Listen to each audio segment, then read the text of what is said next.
Tax system. మన ఇండియాలో వచ్చేసరికి డైరెక్ట్ ట్యాక్స్ సిస్టమ్ ఎస్ ప్రతి చోట ఉంది. ఎక్కడ లేదు ట్యాక్స్ సిస్టమ్? యూఎస్లో లేదా?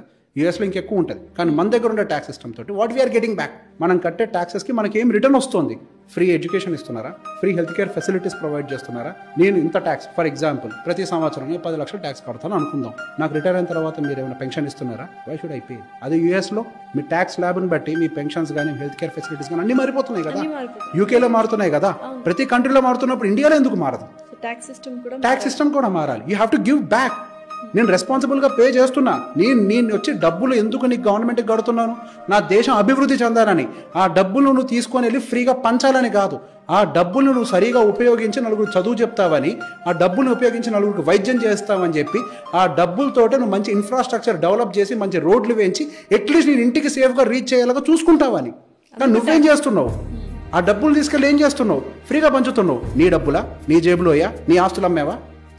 నువ్వెవరికి పంచడానికి? అసలు నా డబ్బు అది. Welfare schemes are not wrong. Welfare schemes ఉండాలి. కానీ వెల్ఫేర్ ఏది? ఈ 75 సంవత్సరాల స్వతంత్ర భారతదేశంలో అప్పటి నుంచి ఇప్పటిదాకా వెల్ఫేర్ స్కీమ్స్ ఉన్నాయి.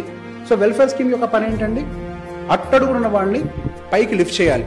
ఎంతమంది జీవితాలు బాగుపడ్డాయి, ఎంతమంది అప్గ్రేడ్ అయ్యారు? ఇంకా ఇండియా లోవర్ ఇన్కమ్ గ్రూప్లోనే ఉంది కదా. మరి 70 సంవత్సరాలు ఈ కష్టంలో ఎంతమంది జీవితాలు బాగుపడ్డాయి? ఫ్రీ బీస్ వల్ల జీవితాలు బాగుపడతాయని ఎవరు చెప్పారు? వెల్ఫేర్ స్కీమ్ అంటే ఎలా ఉండాలి? ఉచిత విద్యకి ఉండాలి, ఉచిత వైద్యానికి ఉండాలి. ఈ రెండింటికి వెల్ఫేర్ స్కీమ్ కోసం ఎంత కేటాయిస్తున్నారు? అదర్ వెల్ఫేర్ స్కీమ్స్ తో కంపేర్ చేసి వీటికి చాలా తక్కువ కేటాయిస్తున్నారు. అప్గ్రేడ్ ద స్కూల్ అండి. నేను కూడా నా పిల్లల్ని హ్యాపీగా తీసుకెళ్ళి గవర్నమెంట్ బడిలో చేర్పించుకుంటా. నేను ఎందుకు బయట ఫీజులు కట్టాలి? నేను ట్యాక్సులు కడుతున్నాను కదా. మంచి స్కూల్ ఇవ్వండి నాకు. సో ఫైనల్లీ పొలిటికల్ సిస్టమ్ కూడా చేంజ్ అవ్వాలి. డెఫినెట్ గా ద వే నో, మనం మారాలి. యథా రాజా తథా ప్రజ. మనం ఏం ఆశిస్తున్నాం? మనకు అదే దక్కుద్ది. మనం దరిద్రాన్ని ఎక్స్పెక్ట్ చేస్తున్నాం, దరిద్రం వస్తుంది. Expect the better, you'll get the better. Outlet గా చెప్పండి. నువ్వు ఇచ్చే ఫ్రీబీ నాకెందుకు? నువ్వు ఇస్తే 1000 ఇస్తావు. అదే మా పిల్లని చదివిస్తే వాడు ఉద్యోగం తెచ్చుకుంటాడు, ఒక కంపెనీ పెడతాడు. ఎవరికి తెలుసు? ఇప్పుడు దాకా మన దగ్గర వరల్డ్ ఉండే బిలియనియర్స్ అంతా స్క్రాచ్ నుంచి వచ్చిన వాళ్ళే, అట్టడుగు నుంచి వచ్చిన వాళ్ళే. ఎందుకు? వాళ్ళకి చదువు ఉంది. అది నువ్వు నిన్నెవడు అడిగాడు 2000 అని నువ్వు ప్రశ్నించు.